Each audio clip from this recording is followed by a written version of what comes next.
Bonjour à tous et bienvenue dans cette nouvelle vidéo. Dans cette nouvelle vidéo, nous allons voir 5 choses à faire avant d'investir dans l'immobilier rentable. Mais avant toute chose, si ce n'est pas déjà fait, abonnez-vous à la chaîne YouTube pour ne rater aucune de mes futures vidéos. C'est juste en dessous. Et puis moi, je vais répondre à cette question qui est très importante puisque vous devez préparer des bases saines pour commencer à investir dans l'immobilier rentable.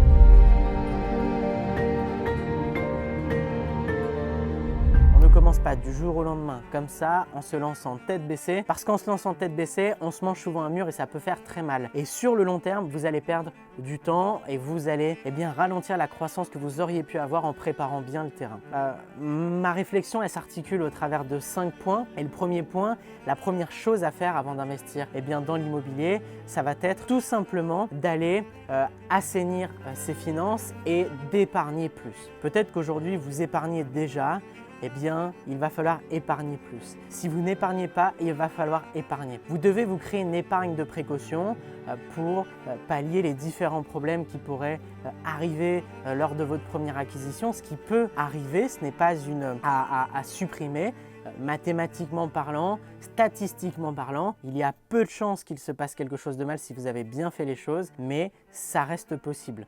Une chaudière qui lâche par exemple, c'est quelque chose de possible. Si vous n'avez pas encore vos locataires de rentrée qui vous génèrent de l'excédent, vous devrez avancer cet argent-là. Donc c'est juste une avance de trésorerie, mais vous devez l'avoir. Si vous avez des problèmes dans votre vie personnelle et que vous êtes en cours d'investissement immobilier, vous avez votre voiture qui vous lâche, vous allez devoir réparer votre voiture pour aller travailler par exemple. Vous allez prendre l'argent de votre cash flow immobilier au début alors que vous êtes sur un report de crédit qui vous permettait de vous créer une épargne pour un deuxième apport. Donc c'est très peu viable comme système et c'est pas ce que je recommande. Donc on va commencer par le fait de se créer une épargne de précaution. Une épargne de précaution, c'est en règle générale 6 à 12 mois de revenus du travail. Si vous gagnez 2 000 € par mois, 6 mois, 6 x 2, 12, 12 mois, 12 x 2, 24. Donc 12 000 à 24 000 € de côté sur de l'épargne disponible en fait. Vous n'allez pas le bloquer sur les 20 prochaines années dans un investissement qui va vous générer 3%. C'est pas comme ça que ça va marcher. Il faut l'avoir de disponible cet argent pour pouvoir l'utiliser en cas de problème. L'objectif étant de réduire le stress et qu'on puisse réagir en fonction de faits et non pas de nos émotions sur une certaine situation qui va se passer comme ça. Ça, c'est la première des choses. La deuxième des choses, ça va être si vous avez des crédits, d'aller optimiser votre taux d'endettement et donc votre capacité d'emprunt en supprimant ces crédits-là. Si vous avez un crédit consommation, votre priorité doit être de rembourser ce crédit consommation. Il y a un principe qui s'appelle le scoring bancaire qui est un scoring interne aux banques qui permet de vous attribuer une note et en fonction de cette note, on va définir la viabilité d'un potentiel financement ou pas. On va voir si vous êtes viable pour qu'on puisse vous financer ou pas. Et le score va aussi avoir un impact sur le montant en fait, de ce financement et les conditions. Si vous avez un mauvais score, peut-être qu'on vous demandera 40% d'apport. Si vous en avez un très bon, vous pourrez faire du 110-130%. Donc encore une fois, il faut optimiser ce scoring bancaire. Et c'est en passant déjà par le fait de faire du debt killing. Donc c'est de pouvoir aller tuer toutes les dettes que l'on a et donc de les supprimer. Principalement les dettes qui financent un passif. Donc si vous avez un crédit pour une résidence principale, on va pouvoir optimiser le taux d'endettement en rallongeant ce crédit-là pour réduire la mensualité, mais vous financez un actif qui est un bien immobilier. Si vous financez votre voiture avec un crédit consommation ou la dernière télé 4K de chez Darty, là vous avez bien compris que ce n'est pas vraiment l'actif de l'année, on est plus sur un passif, quelque chose qui vous coûte et pas qui vous rapporte. Et donc par rapport à ça, vous devez tuer cette dette très rapidement. Donc concentrez votre épargne pour rembourser ce crédit et à partir de ce moment-là ensuite investir. Donc pour ces points-là, ça va être le fait d'épargner plus, peut-être rallonger le crédit de votre résidence principale pour réduire votre taux d'endettement et aller tuer toutes les dettes qui financent un passif. La troisième chose à faire avant d'investir dans l'immobilier, c'est de définir sa capacité d'emprunt. Alors définir sa capacité d'emprunt, elle peut se faire de différentes manières. On a 2 cas de figure. Peut-être que vous êtes aujourd'hui salarié, vous avez un salaire en CDI qui est du coup un contrat dit stable et vous avez un crédit ou vous n'en avez pas. On a toutes les informations qu'il nous faut pour connaître et déterminer votre capacité d'emprunt. Ça, c'est la première possibilité. La deuxième possibilité va être le fait que vous soyez entrepreneur. Vous avez une entreprise qui se développe, mais vous avez des crédits. C'est très complexe comme situation et ça va être difficile de définir une capacité d'emprunt directement. Alors prenons cette première situation. Avec une situation stable, un CDI, peut-être un crédit ou pas, on va pouvoir calculer votre taux d'endettement et donc votre capacité d'emprunt avec un calcul très simple. C'est le calcul du taux d'endettement, donc de la règle des 33%.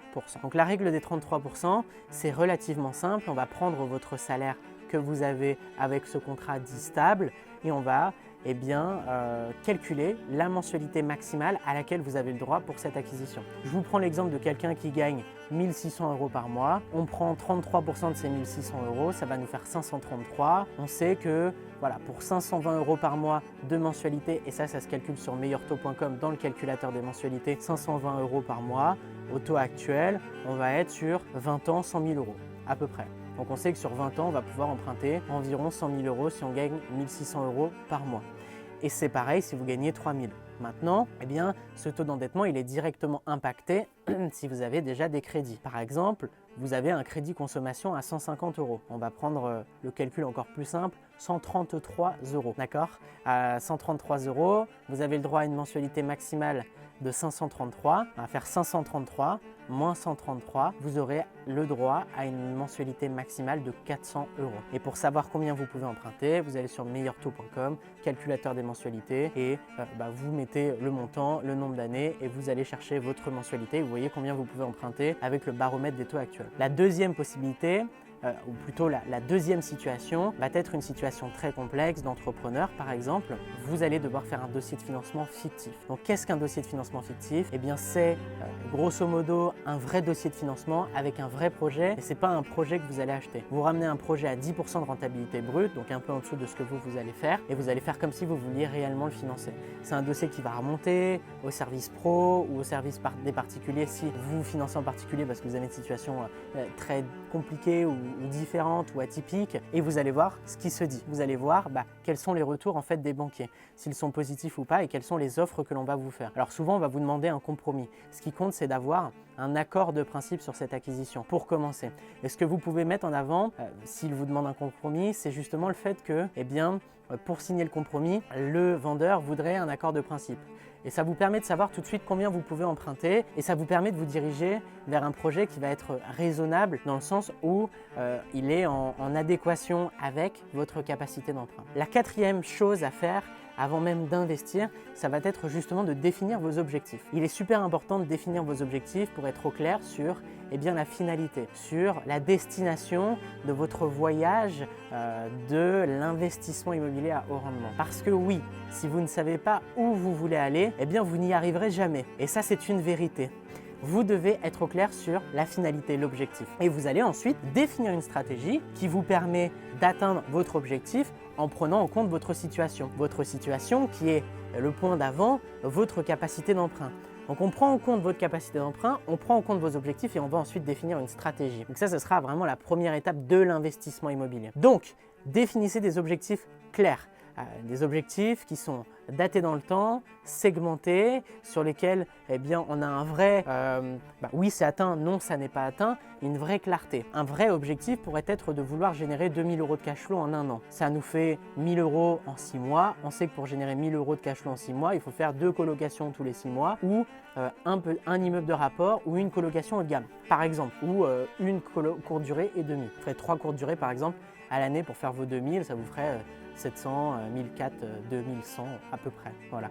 Donc vous définissez vos objectifs. Ensuite, comme on connaît votre capacité d'emprunt, vous allez pouvoir définir une stratégie qui prend en compte votre capacité d'emprunt. Parce que si vous voulez faire 10 000 € de cash flow dans les 6 prochains mois, mais que vous pouvez emprunter que 50 000 €, vous avez bien compris que l'objectif n'est pas en adéquation avec votre situation et donc la stratégie devrait être revue et l'objectif revu à la baisse aussi. La cinquième chose à faire avant d'investir, c'est de se former. Alors oui, beaucoup de formateurs mettent en avant le fait qu'il faut se former, c'est normal. Ils proposent des formations en ligne et chez Richard Group Investment, on propose des accompagnements personnalisés avec 100% de réussite. Alors je peux comprendre que ce point soit perçu comme biaisé, pourtant c'est une vérité et que ce soit avec moi, avec d'autres formateurs, des formations en ligne, des contenus gratuits, des conférences, des livres, peu importe. vous devez vous former. Et il faut être suicidaire pour se lancer dans l'immobilier sans appréhender la chose de manière stratégique et bien justement apprendre ce que vous devez apprendre pour passer à l'action de manière optimale. Si vous vous lancez dans l'investissement immobilier aujourd'hui sans connaissance, vous allez perdre des dizaines de milliers d'euros, voire plus, puisque tout ce que vous ne savez pas dans l'immobilier vous coûte très cher. Et une erreur peut vous coûter très cher aussi. Il y a déjà l'impact de l'erreur à court terme sur la perte d'argent et l'argent que vous auriez pu gagner, mais il y a cette notion de manque à gagner sur le long terme. Si aujourd'hui vous faites un investissement moyen, la banque vous prêtera moins, donc vous perdez en croissance sur le long terme. Et c'est des centaines de milliers d'euros. Et une erreur est vite arrivée, que ce soit dans les travaux, votre fiscalité, que ce soit dans la gestion d'un chantier, que ce soit dans l'opération en elle-même, l'étude de marché, la prospection, la mise en location, l'automatisation, la délégation, la duplication, peu importe. Il faut faire attention à tout ça.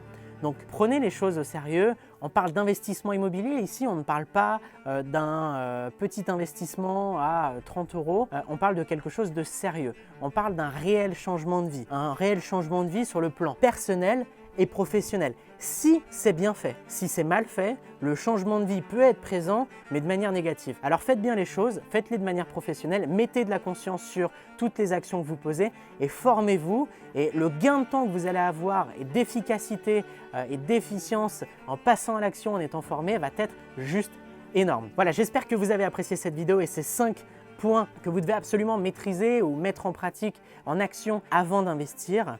Si vous souhaitez recevoir des contenus exclusifs sur l'investissement immobilier au rendement de manière hebdomadaire, abonnez-vous à la chaîne YouTube si ce n'est pas déjà fait. Mettez un like pour nous soutenir et nous montrer que vous avez apprécié la vidéo. Et si vous souhaitez aller plus loin, vous avez la possibilité de vous inscrire à une masterclass dans laquelle je vous délivre énormément de valeur sur l'investissement immobilier. Si vous souhaitez passer à l'action massivement, rapidement, je vous invite à vous y inscrire sans plus attendre, car énormément de valeur est partagée dans cette masterclass. Voilà, c'était un réel plaisir de vous partager toute cette valeur aujourd'hui. Je vous dis à très vite pour une prochaine vidéo. C'était Baptiste. Ciao, ciao.